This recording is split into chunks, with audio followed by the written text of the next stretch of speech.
Hello everyone, my name is Diego Alfonso and I'm your host with the Florida Aviation Network. Today, we're broadcasting live and in the clear from the Aerospace Discovery in the Florida Air Museum at the Sun and FUN Complex in Lakeland, Florida during the Unmanned and Sunny drone education event. Today, our guests are Dr. Ryan Wallace with the Polk State College and Mr. Daniel Ford with video photo. Our first guest will be Dr. Ryan Wallace. He is a former military officer, aviator, and combat veteran with broad-based technical, operational, and leadership skills. He is a subject matter expert of small unmanned aerial systems. Dr. Wallace previously worked for the Boeing Corporation and is currently a professor at Polk State College in Lakeland, Florida. Please help me welcome Dr. Ryan Wallace. Doctor? Thank you.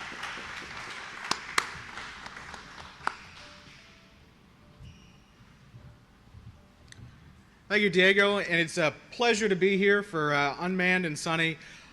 We are at a unique spot in aviation history, and I want you to remember this today because as we look back, we are in a rebirth of aviation right now.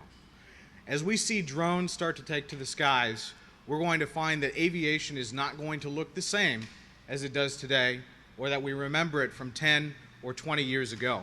And I want to share some of the things that we're going to see in the future, as well as, most importantly, what the rules are so we can comply and be safe with the other aspects of aviation. So, welcome to Unmanned and Sunny. We're going to talk about what you can do with your drone. We'll look first at a few definitions.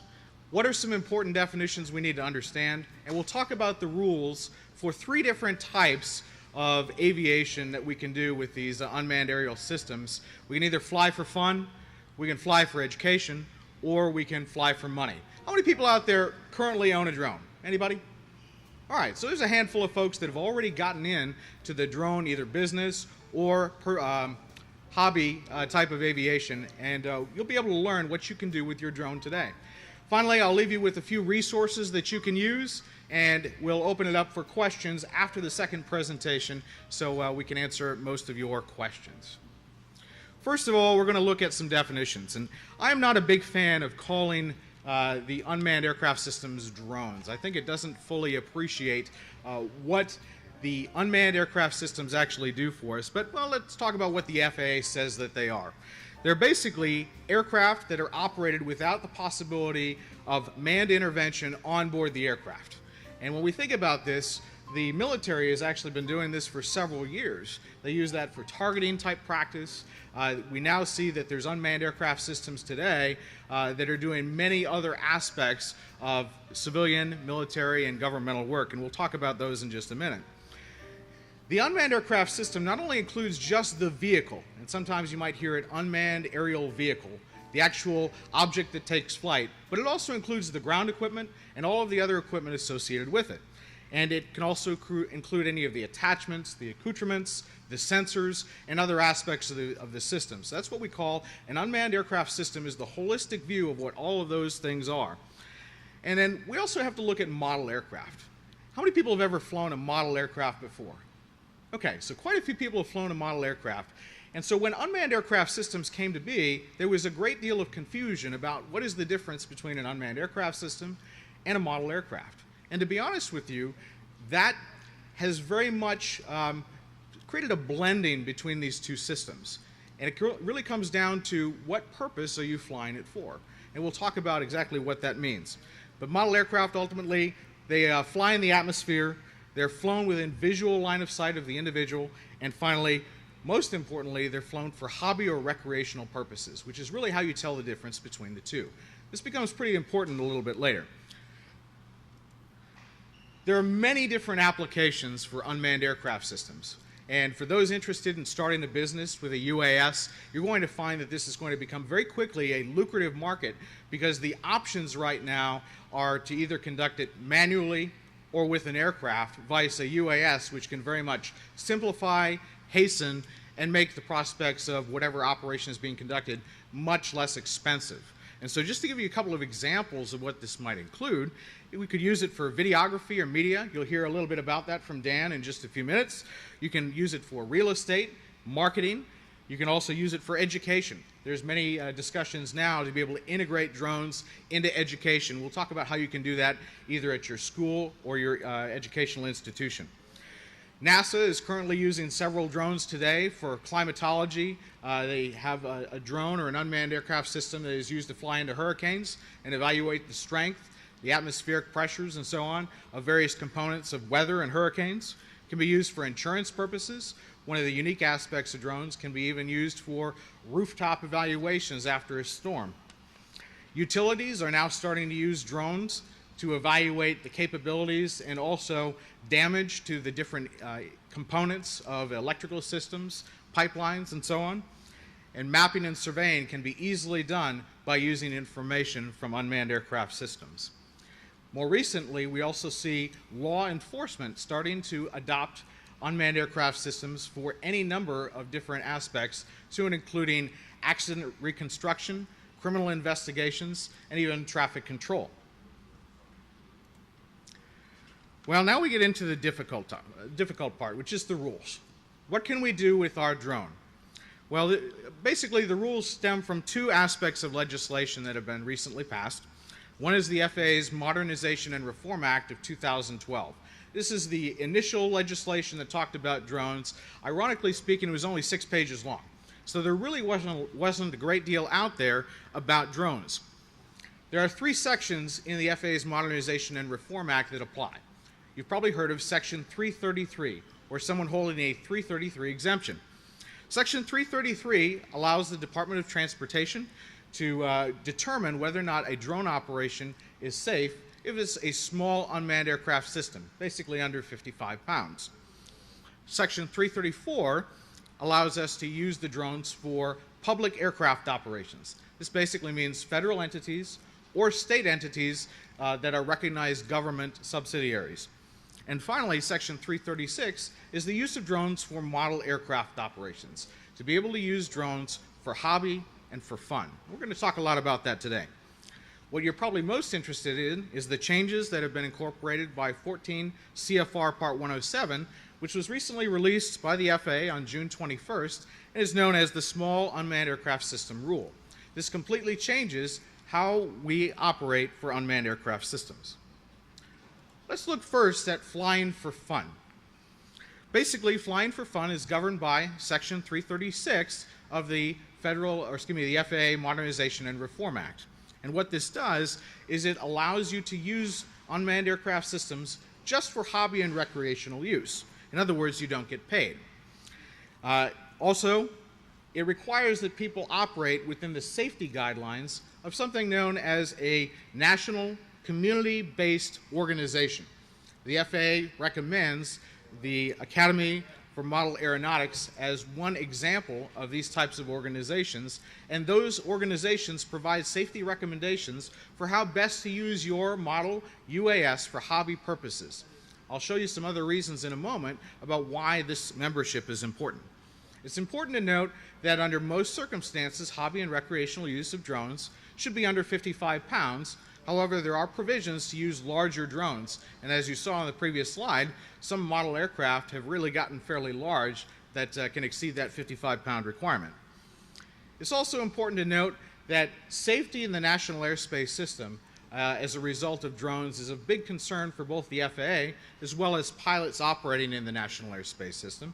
And drones need to be operated in such a fashion that they're not going to interfere with current operations.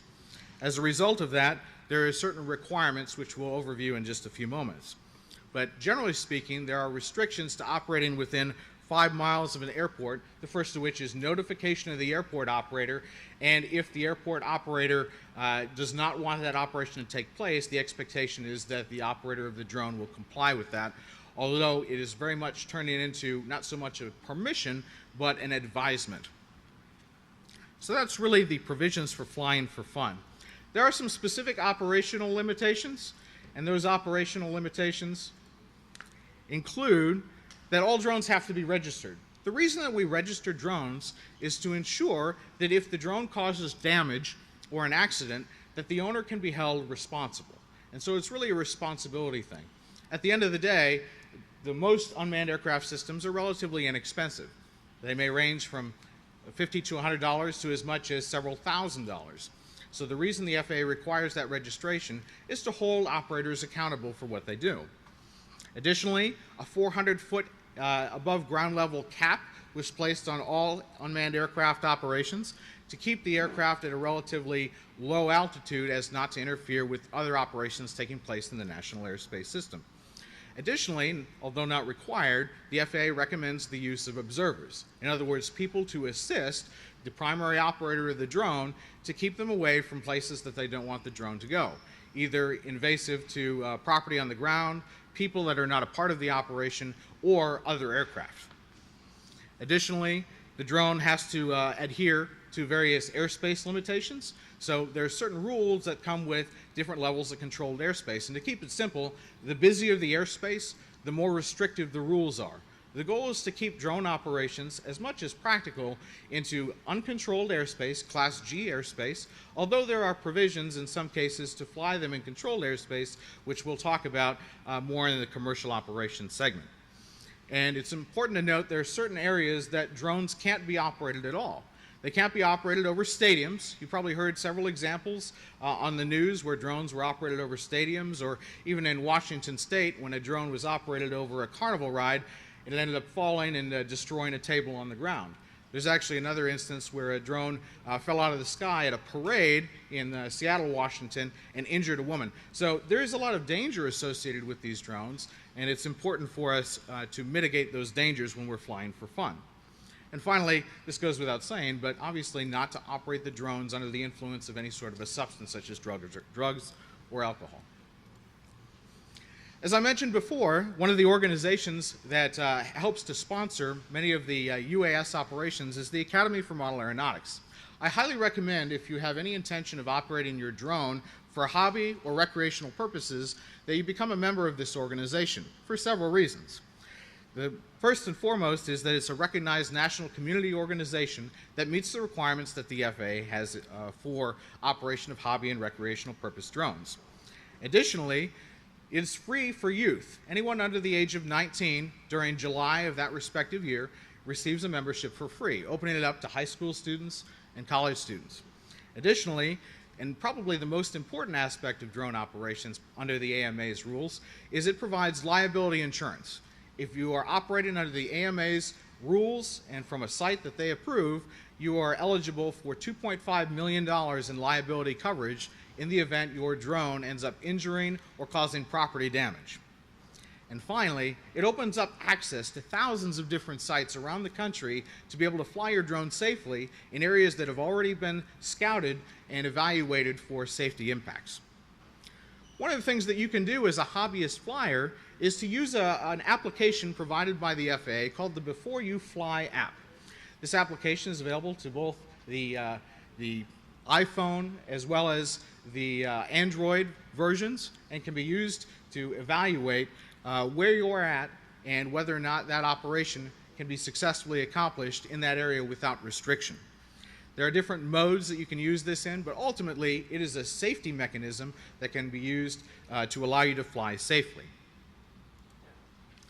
The second thing we're going to talk about is flying for education.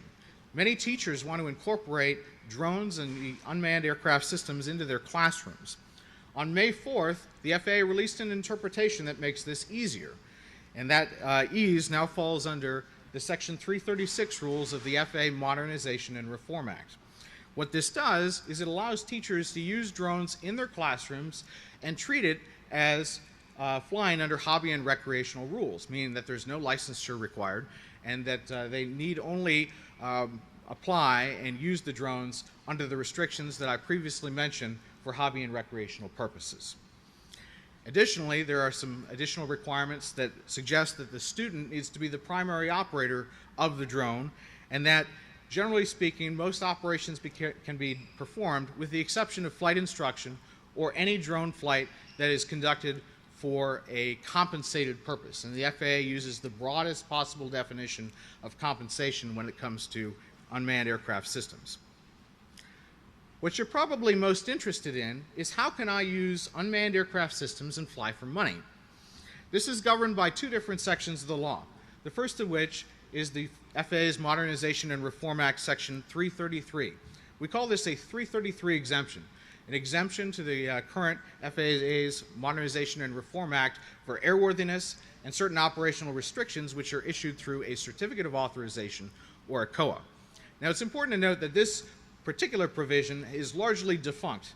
We no longer use it anymore. The only use it now has is for aircraft more than 55 pounds.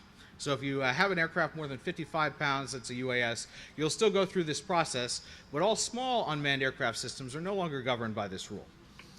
The new rule, which was released, is basically 14 CFR Part 107, and it is very, very generous for UAS operators, and we'll talk about what that means in just a moment. But let's look at where we came from. The first is the 333 exemption. This allowed the Secretary of Transportation to make a determination about what type of operations were safe. It was a very lengthy process and oftentimes took up to a year for operators to receive their certification. Those operators that have received certification under Part 333 are able to continue their operations under these rules until their Certificate of Authorization expires, which is typically 2 years after issuance. Now, we have to look at why the FAA changed this process. The first reason is it was certainly not ideal. A lot of people really wanted to get a 333 exemption, and the FAA was unable to accommodate the sheer number of people that applied. Additionally, the COAs, or the Certificates of Authorization, were only valid for about 2 years, meaning that there would be continual review that would require a great deal of FAA manpower and resources. And finally, there was a significant level of skill that was required to comply with the COA requirements. At that time, the FAA generally required that a UAS operator hold at least a private pilot certificate as well as an FAA-issued medical in the second-class category. And as a result of that, only individuals trained to actually fly manned aircraft were able to fly commercially for operations for unmanned aircraft systems. Well, that didn't seem to make a lot of sense, so the FAA came up with the new 14 CFR Part 107 rule, in which case this is now a permanent rule. There obviously may be some changes as we start and realize challenges associated with that rule, but now this is the law of the land, and it simplifies operations for unmanned aircraft systems in a few ways. First, it allows commercial operations, which is important.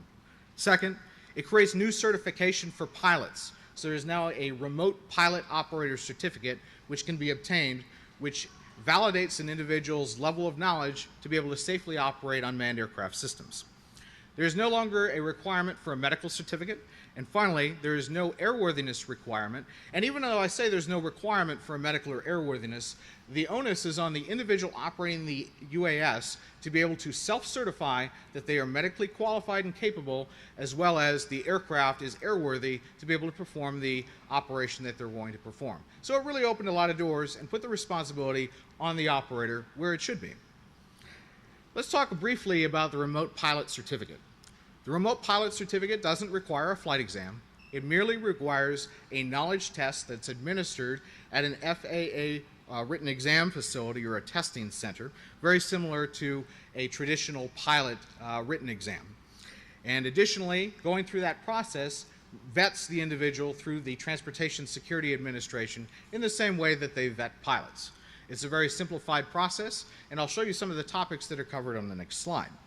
There's also a streamlined process for those individuals that also have that knowledge already.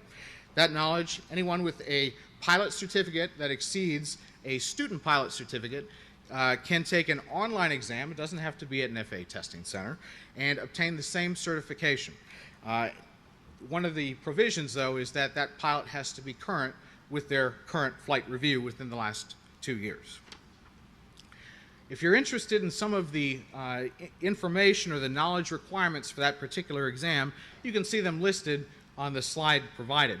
You'll notice several of the items on the slide have asterisks listed next to them.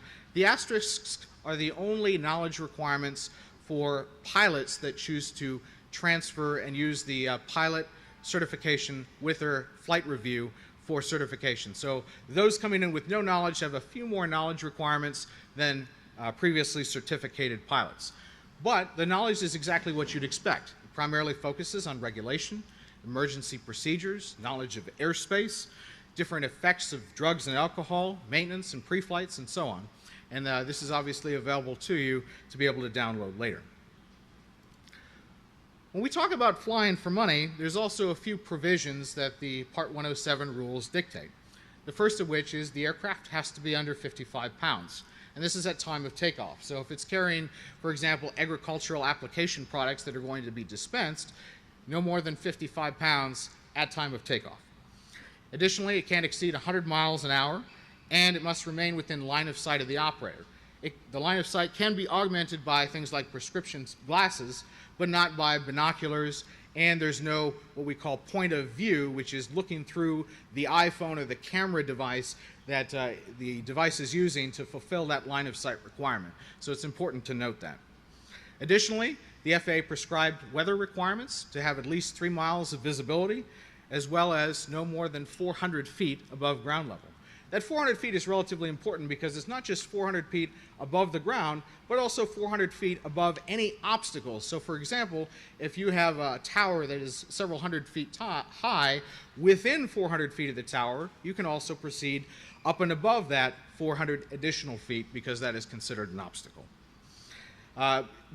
Generally, any operations within Class G airspace are unrestricted, and there's an approval process for individuals to operate in controlled airspace with prior application through the FAA, which the FAA promises will be a streamlined and short process. There are certain restrictions, such as accident reporting, which is no different than the FAA's current accident reporting process, as well as any operations from an aircraft or a moving vehicle that is certainly restricted. Also, the drones can't carry anything of a hazmat nature, and there are certain provisions for external load operations. In other words, you've probably seen videos of Amazon carrying packages back and forth.